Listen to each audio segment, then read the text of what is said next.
অনেক সুন্দর সস হয়, খাইতেও মজা, টক ঝাল মিষ্টি হয়। যাও টমেটো বিক্রি করতে দিয়ে দিলাম পেয়ারে। ক্ষেতের জিনিস খাইতে মজা, তাজা। খেতে যাচ্ছি টমেটোর জন্য, কিন্তু টমেটো আনবো না, কারণ সব জায়গায় এখন সস্তা। বিদ্যু অনেক টমেটো উঠাইছে, সেটা দেখাবো। আসসালামু আলাইকুম আপু ভাইয়ার, আশা করি ভালো আছো, তোমরা ভালো থাকো, দোয়া করি। তোমরা যারা দেশ বিদেশ বসে আমার পুরো ভিডিওটা লাইক দিয়ে সাবস্ক্রাইব করে দেখো, তাদের আদর আর ভালোবাসা অন্তর থেকে জানাই। আজও একটা সুন্দর ব্লগ নিয়ে আসছি, আজকে সস বানানো দেখাবো ব্লগে। তো রোজ আতো নাইলে অনেকগুলো টমেটো খাইয়া নিতাম, তাজা যে এই জন্য 20 টাকা কইরা। আর এই টমেটো 100 টাকা কেজি হয় জানো। সব তুলে হালাইছ, আরো আছে বাইয়া ওই যে কাজ করতে আছে। সসের জন্য বসাই দিলাম বাপে, এটা সিদ্ধ হইলে তারপরে এটারে চালবো। এই বিচিগুলা টমেটোটা সিদ্ধ করে নিলাম। এইভাবে সবটি টমেটো চাইলা না লইলে ছিলকা থাকবে, বিচি থাকবে, এই বিচিগুলা তো আর ভালো লাগবে না সসে। অনেক টমেটো অনেক সস্তা, সস বানাইলে অনেক সুবিধা হয়।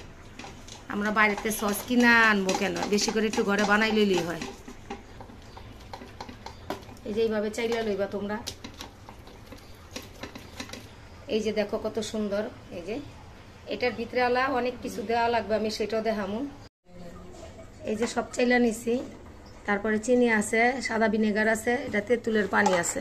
তেঁতুলের পানিটা আগে দিয়ে দাও,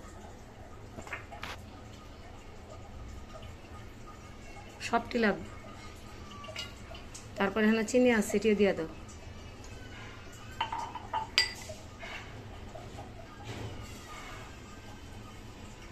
এটার মধ্যে সসে কিন্তু লবণ দেওয়া যাইব না, ভিনেগারটা দাও। ভিনেগার 2 চামচ দিলাম ছোট। এটি এখন আলা জাল দিব সব একসাথে করে।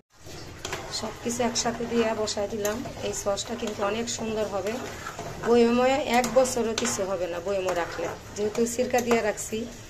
আর মরিচের গুঁড়া দিলে জালটা হবে, আর বাচ্চারা যদি খায় মরিচের গুঁড়া লাগবে না।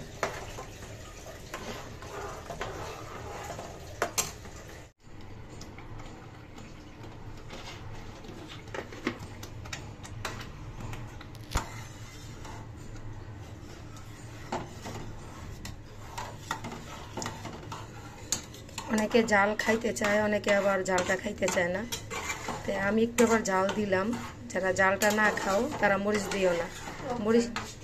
মরিচটা দিলে সসটা খাইতে মজা। দেখো কত সুন্দর, আমি এটা বয়মে করবো। আর অনেকে কর্নফ্লাওয়ারও দিতে পারো, একটু কর্নফ্লাওয়ার দিলে এটা একটু পাতলা হবে সসটা। প্যাকেটে যেমন থাকে ওইটা সসটা পাতলা করে, আর আমরা খাবো তো এর জন্য সসটাকে পাতলা করি নাই। সস বানাইলাম এত সুন্দর, এটা খাইতে অনেক মজা, এই তো বয়মে রাখতেছি। চিনির বয়ম ছিল, চিনির বয়মে রাখি। এটা কি ফ্রিজে রাখবা? এটা ফ্রিজে 1 বছরও কিছু হবে না এই সসগুলা। এটা